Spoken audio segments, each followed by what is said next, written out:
So hey everybody, so I just passed my PMP and I want to try and give something back because I found it really useful when other people talked about methods and strategies that they use in their PMP, and maybe some of these things that I'm going to talk about, perhaps some of them will be useful for you. And so the way that I approached my PMP was really like a little project, and I actually had kind of 3 phases to this project, kind of gate reviewed. And I looked at it as a kind of hybrid project, you know, bookended by 2 predictive elements and 1 agile part in the middle. So my first phase, the obvious acceptance criteria, definition of done, if you like, for my first phase is the obvious one, which is getting accepted to take the exam. And to do that, you need to select yourself a good 35-hour PDU course. I just researched online, did the data gathering, if you like, of ITTOs, found some of the good ones. There's some good ones out there. I chose in the end Andrew. And I really like that because he's got a really good way of speaking. It really helped me. And then you get through your 35 hours. You do the tests in that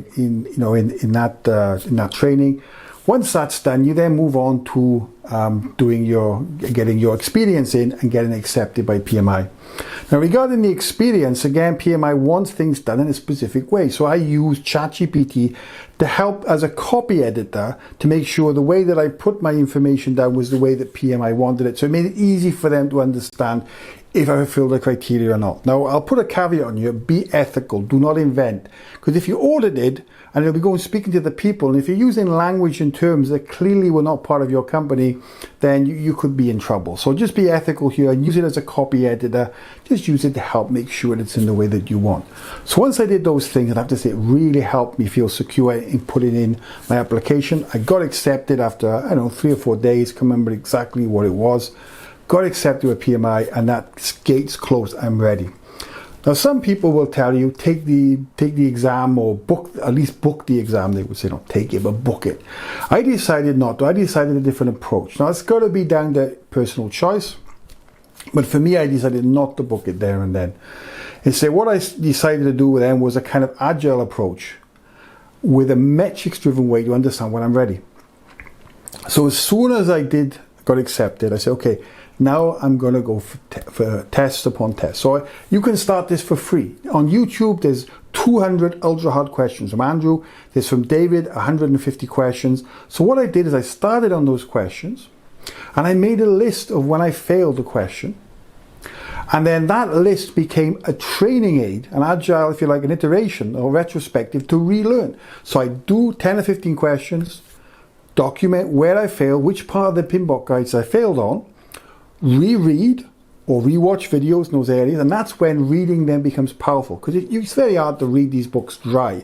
But if you've got skin in the game, if you failed a question, you've got an area you're always failing on, then when you go to those sections on the book, I found anyway, it was really easy to read them because I had skin in the game, because I'm not very good in those areas. So I would just continue to do that, iteration upon iteration. At that point, after I got through those 3 videos, I decided I needed to get a mock exam. Again, researched it.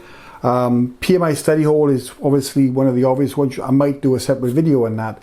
I decided on PM Prepcast. Again, it's got a bunch of quizzes. So I started with the quizzes. 10 or 15 questions. Retrospective. Which areas failed? Then implement the learning on those areas. Go back to 10 or 15 questions. Keep building up. At this point, you're also finding your weak areas, so you can start to target a little bit on where your areas are and prioritize, if you like, almost like user stories, the areas that I needed to focus on. When I built up about 80% on those tests, so I was getting 10 or 15 questions in a row, and I was getting about 80% right, and also in the weak areas and the good areas, that gate closed. Then I moved on to the mock exams. Again, I've already chosen the mock exam, which was PM Prepcast. And then the mock exam for me, and I was doing the online version. And if you're not doing the online version, I said, to get my money's worth out of this, I'm going to treat it exactly as if I would an exam. I really think for me, to not do it like an exam, to have pauses and stuff, I really think you're not getting the value out of it. Because really, the 4 hours of exam is really hard. So then I did the mock exactly like it. Same computer, same desk, same position, same chair, same everything as I would do it in the exam time. Even the same time of day.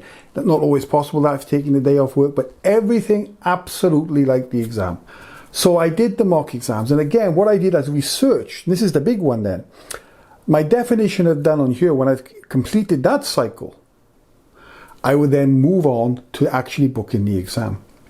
Now here's the thing, the way that I looked at it was that you have to decide on your risk appetite, and this is almost a risk register thing, probably do even a video on this, is decide what percentage are you going to say you're done, you're ready to do it.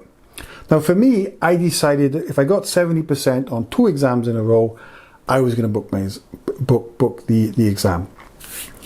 You have to decide what your risk appetite is.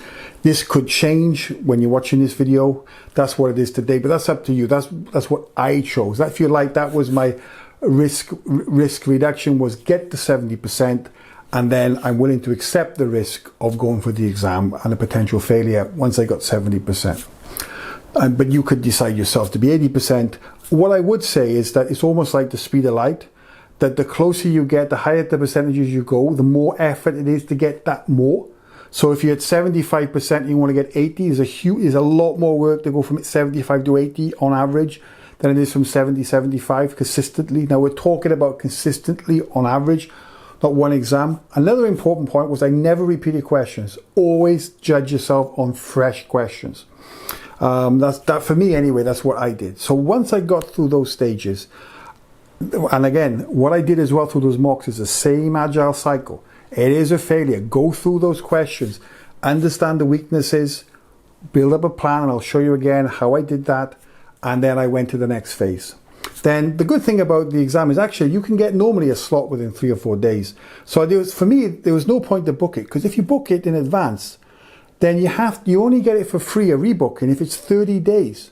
So you can imagine if you book your exam and for some reason you suddenly think, oh, now I can't do it, or I'm not ready and I want another 4 or 5 days, that's $70.